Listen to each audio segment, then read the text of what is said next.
Welcome back to my channel universe blessed soul. कैसे हैं आप सब? आई होप आप सब बहुत अच्छे होंगे।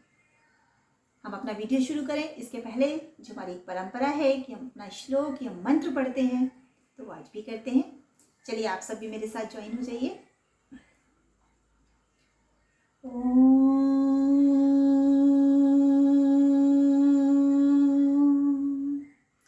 नमः सिद्धेभ्यः।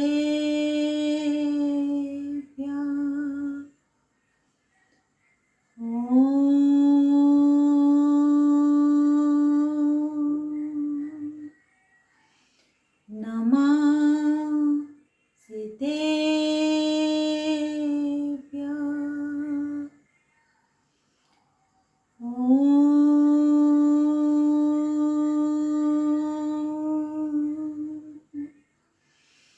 नमः सिद्धेभ्यः।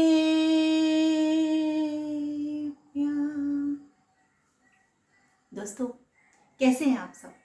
आई होप आप सब बहुत अच्छे होंगे। ईश्वर आप सबको यश, कीर्ति, वैभव, मान सम्मान, धन दौलत, सुख समृद्धि, मानसिक सुख शांति और अच्छी सेहत प्रदान करे। और शुरुआत मुझसे करें। दोस्तों, सबसे पहले तो आप सभी का बहुत बहुत धन्यवाद कि आप मुझे इतना प्यार और स्नेह दे रहे हैं। आप सब ने चैनल को सब्सक्राइब किया। काफ़ी लोग बहुत सारे कमेंट्स करते हैं। सभी को यहाँ से एक बार फिर से थैंक यू सो मच कि आप लोग बहुत ही प्यारा मैसेज लिखते हैं।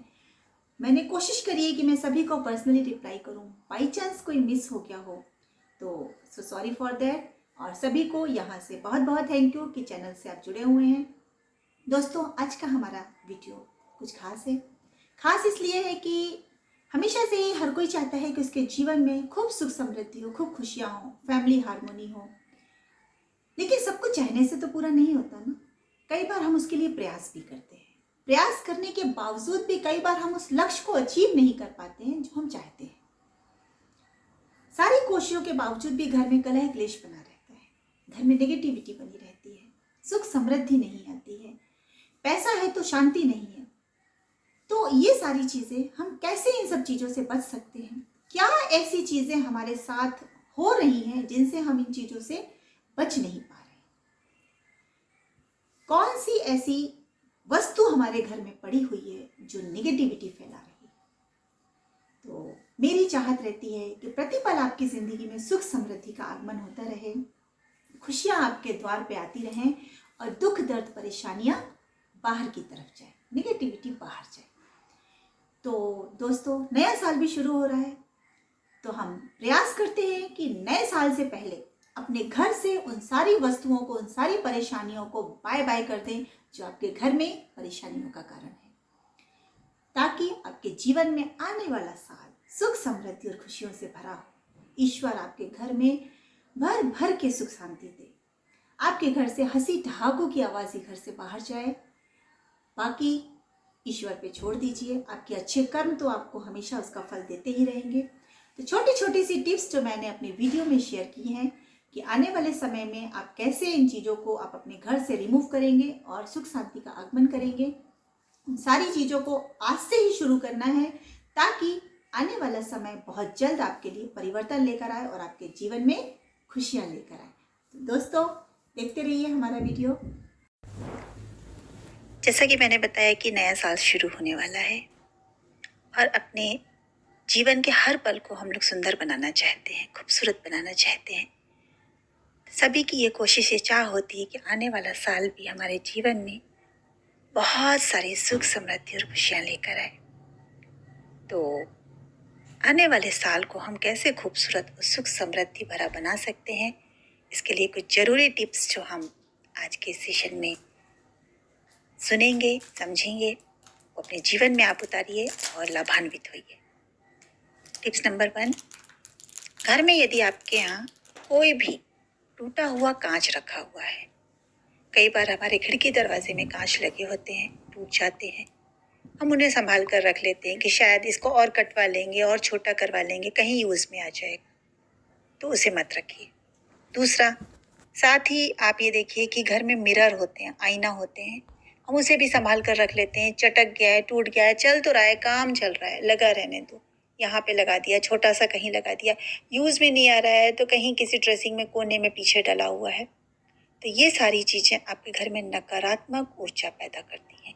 किसी भी टूटे हुए मिरर में चेहरा देखना अपशकुन माना जाता है। इसी प्रकार से जैसे हमारे होते हैं फोटो फ्रेम, उनका मिरर कांच भी टूट जाता है। तो प्लीज अगर आपके घर में भी ऐसा कोई सामान है तो उसे तुरंत अपने घर से बाहर निकालिए, फेंक दीजिए। तो टिप्स नंबर 2, दोस्तों, घर में टूटे फूटे बर्तन अक्सर हमने देखा है। स्टील के बहुत से बर्तन कितनी भी अच्छी क्वालिटी के लिए जाएं वो टूट जाते हैं, चटक जाते हैं। तो दोस्तों, एक ही बात बोलूँगी आपसे, टूटे हुए चटके हुए बर्तनों को घर में बिल्कुल इस्तेमाल मत कीजिए। जैसे ही टूट जाएं, चटक जाएं, इन्हें हटा दीजिए। दुकानदार को दे करके कुछ नए बर्तन ले लीजिए, कुछ पैसे डाल के, जैसा भी आपको समझ में आता है वैसा आप कर लीजिए, किंतु टूटे फूटे बर्तनों को घर में कोई स्थान मत दीजिए। दोस्तों, अक्सर देखा गया है हमारे घर में फर्नीचर जो होता है, यानी वुडन का सामान कोई होता है, टूट फूट जाता है। कई बार समय की कमी की वजह से हम उसे रिपेयर नहीं करा पाते। टूटे फूटे सामान को जैसे तैसे इस्तेमाल हो रहा है, होने दो। कई बार इस्तेमाल नहीं होता है तो भी यहाँ वहाँ पड़ा रहता है कि रखा रहने दो, पुरानी निशानी है, हमारे ज़माने का था, या हम बच्चे के उसमें लेकर आए थे, समथिंग। बहुत सारी हमारी इमोशंस जुड़े होते हैं सामानों के साथ में। दोस्तों, मैं एक ही बात बोलूँगी कि प्लीज़ ऐसे सामान को या तो घर से हटा दीजिए या उसे रिपेयर करा लीजिए, क्योंकि ऐसा सामान जो टूटा फूटा फर्नीचर है, वुडन का सामान आपके घर में बेकार का पड़ा हुआ है, वो घर में कलह, क्लेश और परेशानियों का कारण बनता है।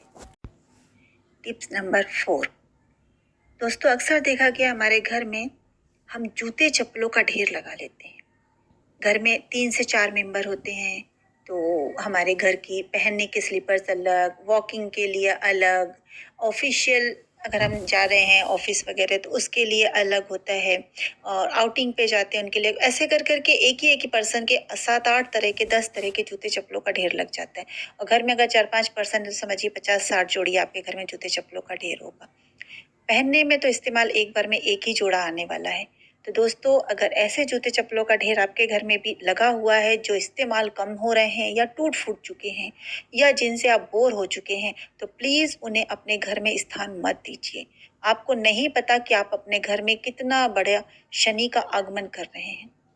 ऐसे जूते चप्पल जो टूट फूट चुके हैं, बेकार हो चुके हैं या आपको पसंद नहीं है, कोई भी रीजन है, उन्हें तुरंत अपने घर से हटाइए। सारे जूते चप्पल आप किसी को दे सकते हैं या जैसा भी आपको लगता है वैसा आप करिए, और अपने ज़रूरत के सामान को घर पे रखिए, अनावश्यक सामान को बाहर निकाल दीजिए। टिप्स नंबर 5, इसी प्रकार से हम अक्सर देखते हैं कि हमारे घर में कपड़े, पहनने के कपड़ों का ढेर लगा होता है। बहुत सारे हम शौक के कारण कपड़े लेकर आ जाते हैं। कोरोना काल में तो लोगों का आना जाना बहुत कम हो गया है। बहुत से कपड़ों का ढेर लगा है, साइज भी लोगों का प्लस माइनस होता रहता है। ग्रोइंग बच्चे होते हैं जिसकी वजह से उनके कपड़े इस्तेमाल नहीं होते, तो बहुत सारे कपड़ों का हम बेवजह ढेर लगा लेते हैं। तो प्लीज़ दोस्तों, एक ही बात बोलूँगी, ऐसे कपड़े जो इस्तेमाल नहीं हो रहे हैं, आपके लिए उपयोगी नहीं है, उसे किसी ज़रूरतमंद को दे दीजिए। आप अपने घर की मेड को दे दीजिए या कहीं अनाथालय या जहाँ पे ज़रूरत होती है वहाँ पे गरीबों को बांट दीजिए।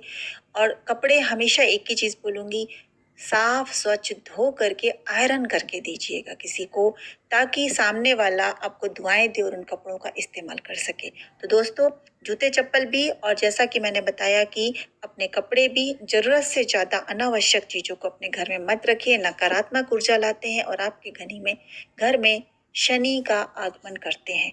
इससे बचना है तो उतना ही सामान अपने घर में रखिए जितना आपके लिए उपयोगी है। दोस्तों, टिप्स नंबर 6, आपके घर में अगर कोई भी खंडित मूर्ति रखी हुई है तो प्लीज उसे घर में मत रखिए। कोई भी खंडित मूर्ति जिसका कोई भी भाग खंडित हो चुका है, ऐसी मूर्ति की पूजा हमारे शास्त्रों में निषेध बताई गई है।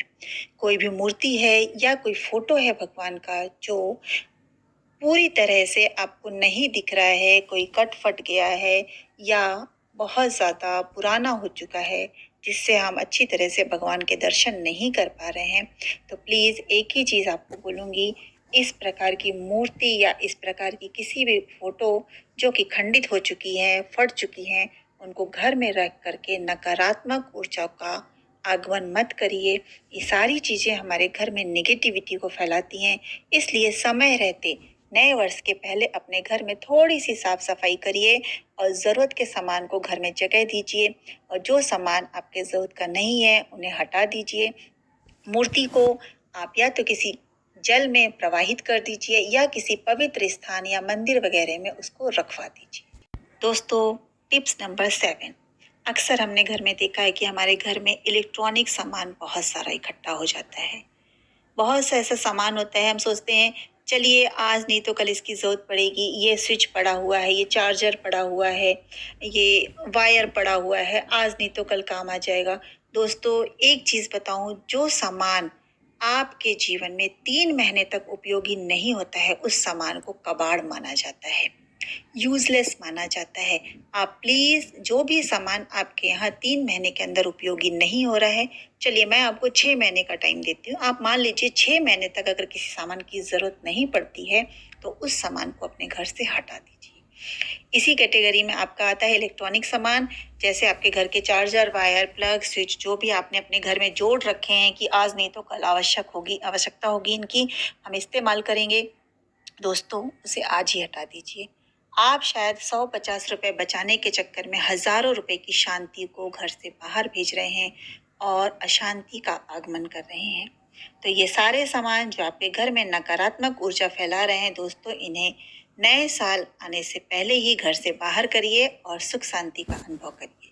दोस्तों, इसी तरह से घर में लोहा लंगड़ अगर आपके यहाँ पड़ा हुआ है, पुराना कोई लोहा लंगड़ का सामान, कील है, नुकीले सामान है जिनका इस्तेमाल हमने सालों से, महीनों से नहीं किया है, उसे भी आप घर से फटाफट बाहर कीजिए, किसी कबाड़ी वाले को दे दीजिए या ज़रूरतमंद व्यक्ति को वो सामान दान कर दीजिए, ताकि आप अपने घर से इन अनावश्यक सामानों को हटाकर बहुत ही सुख शांति का अनुभव करें। तो दोस्तों, ये छोटी छोटी सी टिप्स थी जो आपके जीवन को बहुत बड़े परिवर्तन की तरफ लेकर जाती हैं, और वो परिवर्तन है पॉजिटिव परिवर्तन।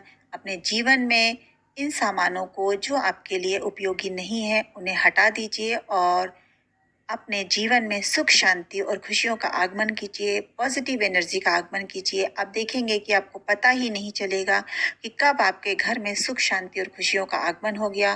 कलह क्लेश, चिड़चिड़ाहट, गुस्सा बेवजह जो घर में एंटर होते ही आपको फील होता था, ये अक्सर आपके घर का एक रूटीन बन गया था, लड़ाई झगड़ा होना, वो धीरे धीरे समाप्त होना शुरू हो जाएगा। तो दोस्तों, ये छोटे छोटे से वास्तु टिप्स हैं जो अपने जीवन में आप अपनाएंगे तो बहुत सुखी रहेंगे। तो दोस्तों, आगे भी वीडियो को लाइक, शेयर और कमेंट्स करिए, सब्सक्राइब करिए और मेरे वीडियो को हमेशा देखते रहिए। सभी को जय जिनेंद्र, नमस्कार।